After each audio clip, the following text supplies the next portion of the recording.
ஓம் சாந்தி 5/7/2024 காலை முரளி பாப்தாதா மதுபன்.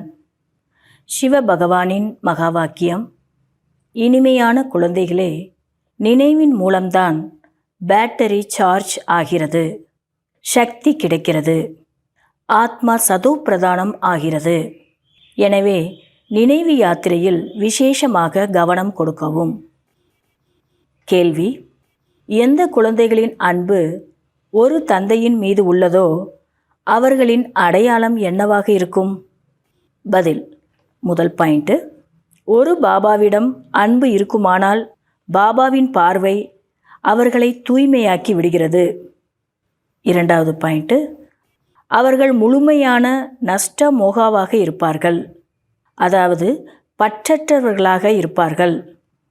மூன்றாவது, யாருக்கு எல்லையற்ற தந்தையின் மீது அன்பு பிடித்திருக்கிறதோ அவர்கள் வேறு யாருடைய அன்பிலும் மாட்டிக்கொள்ள மாட்டார்கள். நான்காவது, அவர்களின் புத்தி பொய்யான கண்டத்தில் பொய்யான மனிதர்களிடமிருந்து விடுபட்டிருக்கும். பாபா உங்களுக்கு அத்தகைய அன்பை தருகிறார், அது அழிவற்றதாக ஆகிவிடுகிறது. சத்தியுகத்திலும் கூட நீங்கள் தங்களுக்குள் மிகுந்த அன்போடு இருப்பீர்கள்.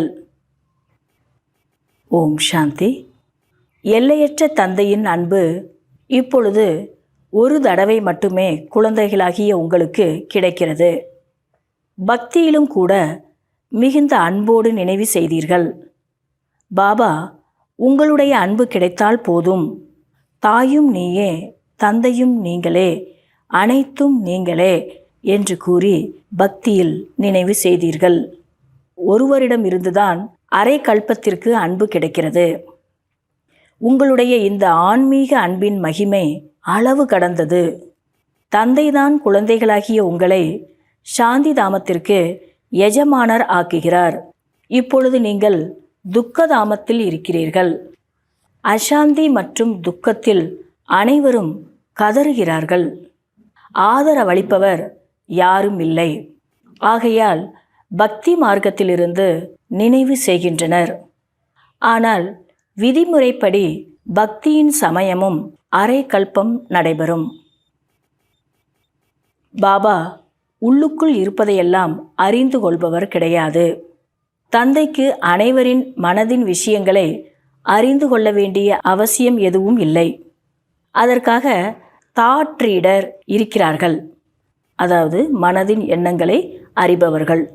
அவர்கள் இந்த கலையை கற்றுக்கொள்கிறார்கள். தந்தை சொல்லிட்டு இருக்கிறாரு, பாபாவுக்கு உங்களுடைய மனசில் என்ன ஓடுது அப்படிங்கிறத தெரிந்து கொள்ள வேண்டிய அவசியம் இல்லை. ஏன்னா அது உலகத்தில் அது ஒரு கலையாகவே கற்றுக்கொள்ளக்கூடியவர்கள் இருக்கிறாங்க. அவங்களுக்கு தாட் ரீடர் அப்படின்னு சொல்லுவாங்க. இங்கே அது போன்ற எந்த விஷயமும் கிடையாது. தந்தை வருகிறார். தந்தையும் மற்றும் குழந்தைகளும் முழு பாகத்தை நடிக்கிறீர்கள். சிருஷ்டி சக்கரம் எப்படி சுற்றுகிறது என்று தந்தைக்கு தான் தெரியும். தந்தை நேற்றைய இரவிலும் கூட புரிய வைத்தார். ஒவ்வொருவருக்குள்ளும் விகாரங்கள் தான் இருக்கின்றது, மிகவும் மோசமாக இருக்கின்றனர். தந்தை நறுமணமுள்ள மலராக ஆக்குகிறார். இன்னைக்கு உலகத்தில் எல்லார்கிட்டையுமே ஒருத்தர்கிட்டையும் விகாரங்கள் தான் இருக்குது, மிகவும் மோசமாக இருக்கின்றார்கள்.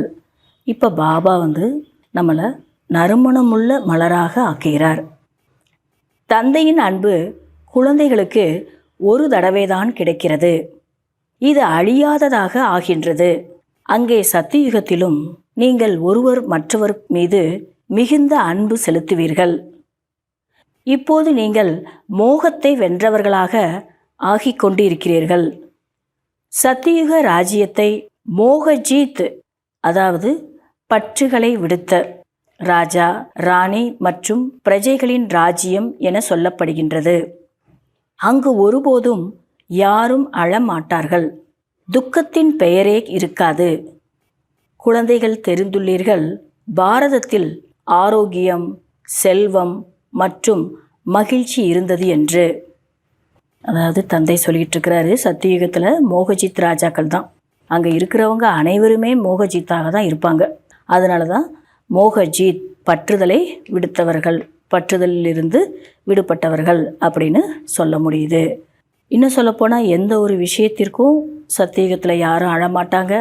அங்கே துக்கத்தினுடைய பெயரே இருக்காது.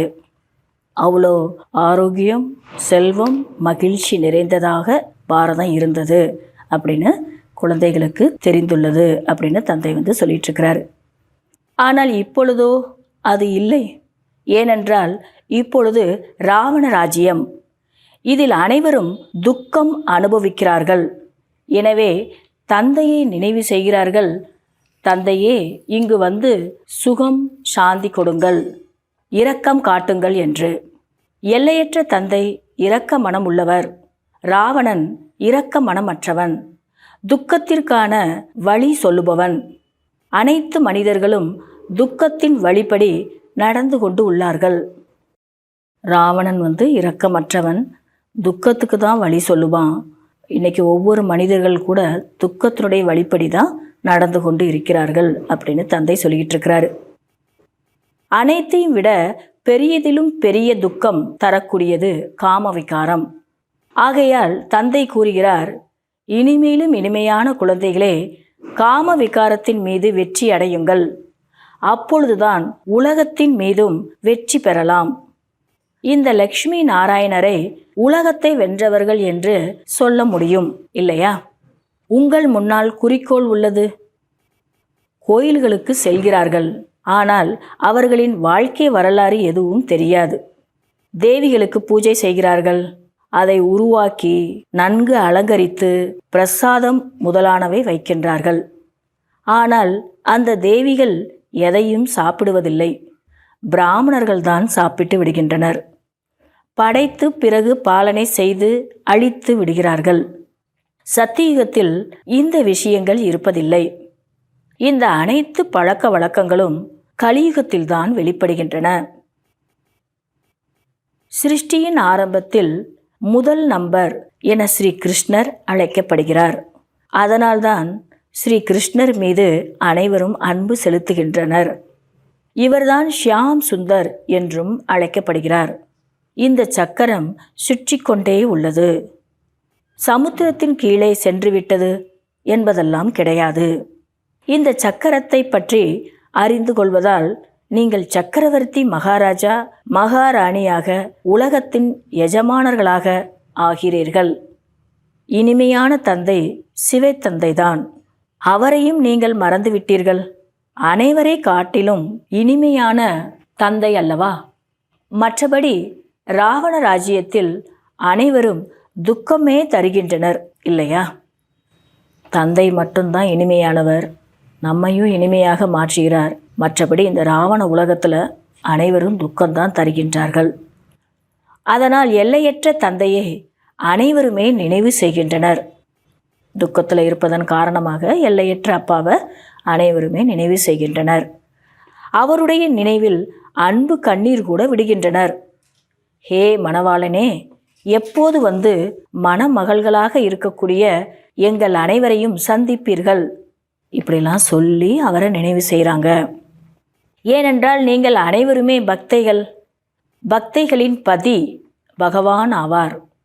எல்லையற்ற தந்தை குழந்தைகளுக்கு அமர்ந்து சிருஷ்டியின் முதல் இடை கடைசியின் இரகசியத்தை புரிய வைக்கிறார். அனைவருக்கும் சத்கதி அளிக்கிறார். தந்தை வரும் இடமோ மிகவும் பெரிய தீர்த்த ஸ்தலமாகும். பாரதத்தின் மகிமை அதிகமாக உள்ளது. ஆனால் பாரதம் அதிசயமான உலகம் என்று நீங்கள் அறிந்துள்ளீர்கள். அதுவோ மாயாவின் 7 அதிசயங்கள். இறைவனின் அதிசயம் இந்த ஒன்றுதான். தந்தை சொல்கிறாரு, இந்த உலகத்தில் கலியுகத்தில் 7 அதிசயங்கள் அப்படின்னு சொல்லுவாங்க. ஆனால் இறைவனுடைய அதிசயம் அப்படின்னு பார்த்தீங்கன்னா இந்த பாரதம்தான், சொர்க்கம்தான். ஏன்னா இந்த பாரதத்துக்கு அளவு கடந்த மகிமை உள்ளது. இதுதான் மிகப்பெரிய தீர்த்த ஸ்தலமாகவும் இருக்குது. தந்தையும் ஒருவரே, அவருடைய அதிசயமான சொர்க்கமும் ஒன்றே. அதை சொர்க்கம், பாரடைஸ் என்கிறார்கள். ஆல்ரவுண்டு சக்கரம் பிராமணர்கள் தான் சுற்றுகிறீர்கள். அதாவது இந்த முழு சக்கரத்தையும் பிராமணர்கள் தான் சுற்றுகிறீர்கள் அப்படின்னு தந்தை சொல்கிறார். எல்லா யுகத்திலையும் சுற்றக்கூடியவர்கள் பிராமணர்கள் தான். தந்தை கூறுகிறார், நிரந்தரமாக என்னை நினையுங்கள், நினைத்து நினைத்து சுகம் பெறுங்கள். இப்பொழுது நீங்கள் தந்தையையும் மற்றும் படைப்பின் முதல் இடை கடை அனைத்து விஷயங்களையும் தெரிந்து விட்டீர்கள். உங்களுக்கு பாபாவின் அன்பு கிடைக்கின்றது. பாபா பார்வையிலேயே முழு திருப்தி அடைந்தவர்களாக ஆக்கிவிடுகிறார். தந்தையோ அனைவர் முன்பாகவும் வந்துதான் ஞானத்தை சொல்லுவார் இல்லையா? பிரேரணையின் விஷயம் எதுவும் கிடையாது. தந்தை சொல்கிறாரு, இப்போ உங்களுக்கு தந்தையினுடைய அன்பு கிடைக்குது. அவருடைய கடைக்கண் பார்வையிலேயே நம்ம முழு திருப்தி அடைந்துடுறோம், முழு தூய்மை ஆகிவிடுகிறோம். அதனால் இந்த அனைத்து விஷயங்களும் நடக்க வேண்டும் என்றால் தந்தை நம்ம முன்னாடி தான் வரணும், முன்னாடி ஞானம் சொல்ல வேண்டும். மற்றபடி மேலே இருந்தே பிரேரணையின் மூலமாக அவர் எதையும் செய்ய முடியாது. பிரேரணைக்குண்டான விஷயம் இங்கு எதுவும் கிடையாது அப்படின்னு தந்தை சொல்லிக்கிட்டு இருக்கிறாரு. பாபா கட்டளை தருகிறார். இதுபோல் நினைவு செய்வதன் மூலம் சக்தி கிடைக்கும். எப்படி பேட்டரி சார்ஜ் ஆகிறது இல்லையா?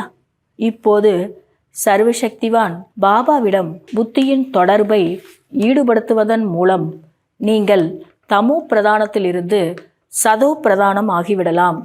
பேட்டரியும் சார்ஜ் ஆகிவிடும். தந்தை அனைவரின் பேட்டரியை சார்ஜ் செய்கிறார். இந்த இனிமையிலும் இனிமையான விஷயத்தை தந்தை அமர்ந்து புரிய வைக்கிறார். பக்தியின் சாஸ்திரங்களை பல பிறவிகளாக படித்து வந்துள்ளீர்கள்.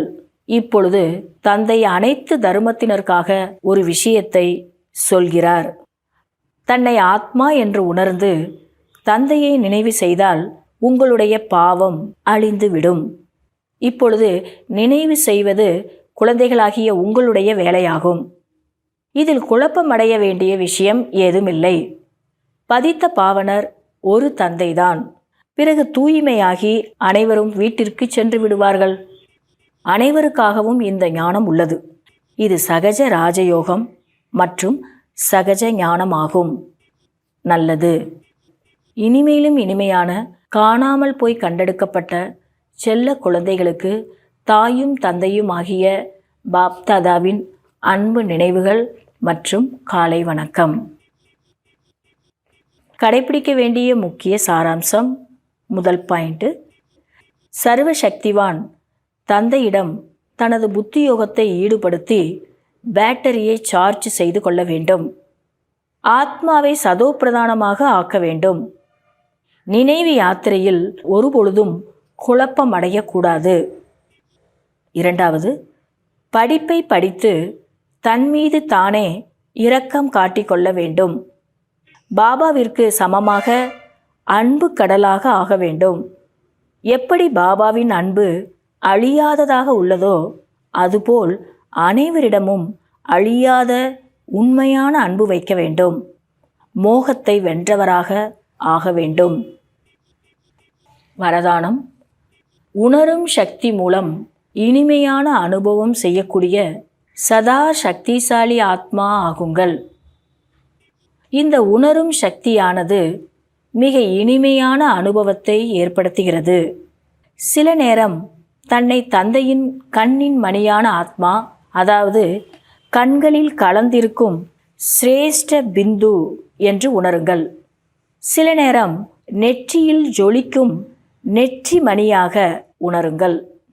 சில நேரம் தன்னை பிரம்மா பாபாவின் சகயோகி வலதுகரமாக, பிரம்மாவின் புஜமாக உணருங்கள். சில நேரம் அவ்வக்த ஃபரிஸ்தா சொரூபத்தை உணருங்கள். இந்த உணரும் சக்தியை அதிகப்படுத்தும் போது சக்திசாலியாக ஆகிவிடுவீர்கள். பிறகு சிறிய கரையும் கூட தெளிவாக தென்படும். பிறகு அதை மாற்றிக்கொள்வீர்கள். ஸ்லோகன். அனைவரின் உள்ளபூர்வமான ஆசீர்வாதம் பெற்றுக்கொண்டே இருந்தால் உங்களது முயற்சி எளிதாகிவிடும். இன்றைய அவ்வக்த சமிக்கை. யார் உங்கள் மீது சுப பாவனை வைக்கிறார்களோ அவர்களுக்காக நீங்களும் சுப பாவனை வைக்கிறீர்கள். உபகாரம் செய்பவர்களுக்கு உபகாரம் செய்கிறீர்கள். இது ஒன்றும் பெரிய விஷயம் இல்லை. ஆனால் ஒருவர் உங்களை அடிக்கடி விழ வைப்பதற்கு முயற்சி செய்கிறார் என்றாலும், உங்களுடைய மனதை தொந்தரவு செய்கிறார் என்றாலும், நீங்கள் அவர் மீது சதா சுப சிந்தனை உடையவர்களாக ஆகி ஆடாமல் அசையாத பாவத்தை ஏற்படுத்துங்கள். அதாவது அந்த உணர்வை ஏற்படுத்துங்கள். விஷயத்தின் காரணமாக பாவத்தை மாற்றி கொள்ளாதீர்கள்.